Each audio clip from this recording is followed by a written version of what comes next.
తెలివితో నిండిన కుండ. ఏ పాట్ ఆఫ్ విట్. మీరెప్పుడైనా చూసారా? అయితే ఇప్పుడు తెలుసుకుందాం రండి. ఒకసారి అక్బర్ చక్రవర్తి తన అభిమాన మంత్రి బీర్బల్‌పై చాలా కోపమొచ్చింది.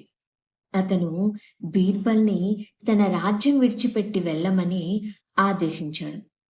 చక్రవర్తి ఆజ్ఞను అంగీకరించి బీర్బల్ రాజ్యాన్ని విడిచిపెట్టి వేరే గ్రామంలో ఒక రైతు పొలంలో పనిచేయడం ప్రారంభించాడు. నెలలు గడుస్తున్న కొద్దీ అక్బర్ బీర్బల్ని చాలా గుర్తు చేసుకోవడం ప్రారంభించాడు. అతను బీర్బల్ సలహా లేకుండా రాజ్యంలో అనేక సమస్యలను పరిష్కరించడానికి కష్టపడుతూ ఉండేవాడు. కోపంతో రాజ్యాన్ని విడిచిపెట్టమని అతడు తీసుకున్న నిర్ణయానికి బాధపడ్డాడు ఒకరోజు. ఒకరోజు అక్బర్ తన సైనికుల్ని పిలిచి బీర్బల్‌ని వెతకడానికి పంపిస్తాడు. కానీ వారు అతన్ని వెతకడంలో విఫలమైపోయారు. బీర్బల్ ఎక్కడున్నాడో ఎవ్వరికీ తెలీదు. అక్బర్ చివరికి ఒక చిన్న ఉపాయం ఆలోచించాడు. అతను ప్రతి గ్రామ అధిపతికి తెలివితో నిండిన కుండను చక్రవర్తికి పంపమని సందేశం పంపాడు. తెలివితో నిండిన కుండను పంపించలేకపోతే కుండను వజ్రాలు మరియు ఆభరణాలతో నింపి పంపించమని కూడా ఆదేశించాడు. ఈ వార్త అన్ని గ్రామాలకి చేరింది. బీర్బల్‌కి కూడా ఈ వార్త అందింది. గ్రామ ప్రజలు రాజుగారి ఆజ్ఞ గురించి మాట్లాడుతుంటే ఇప్పుడు ఏం చెయ్యాలో అని ఆలోచించడం మొదలుపెట్టారు. తెలివి ఒక వస్తువు కాదు.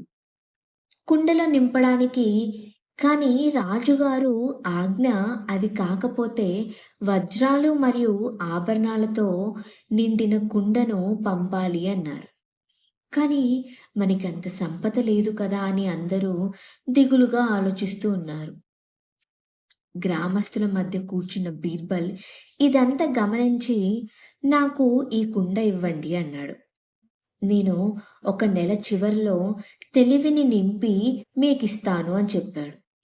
అందరూ బీర్బల్‌ని విశ్వసించి అతనికి ఒక అవకాశాన్ని ఇవ్వడానికి అంగీకరించారు.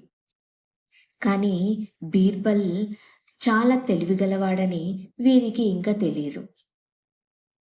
బీర్బల్ తనతో కుండ తీసుకొని తిరిగి పొలంలోకి వెళ్ళాడు. అతను తన పొలంలో పుచ్చకాయలను పండిస్తూ ఉంటాడు.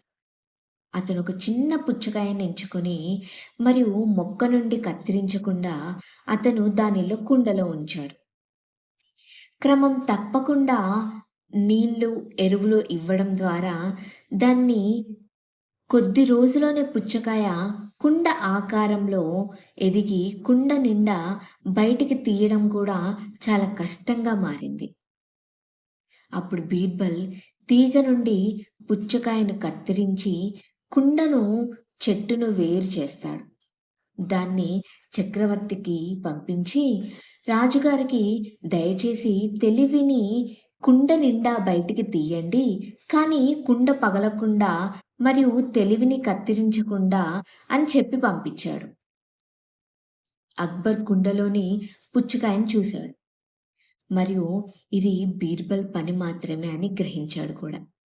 అక్బర్ స్వయంగా గ్రామానికి వెళ్ళి బీర్బల్‌ని తిరిగి తనతో తన రాజ్యానికి తీసుకువెళ్తాడు. ఈ చిన్న కథ మనకేం చెప్తుందంటే ఏదైనా నిర్ణయాన్ని తీసుకునే ముందు తొందరపడద్దు. ఎలాంటి సమస్యకైనా పరిష్కారం తప్పకుండా ఉంటుంది. ఇలా స్ఫూర్తిదాయకమైన స్టోరీస్‌ని మీరు తెలుసుకోవాలి అనుకుంటే please like and share and subscribe చేసుకోండి నా ఛానల్‌ని. Thank you.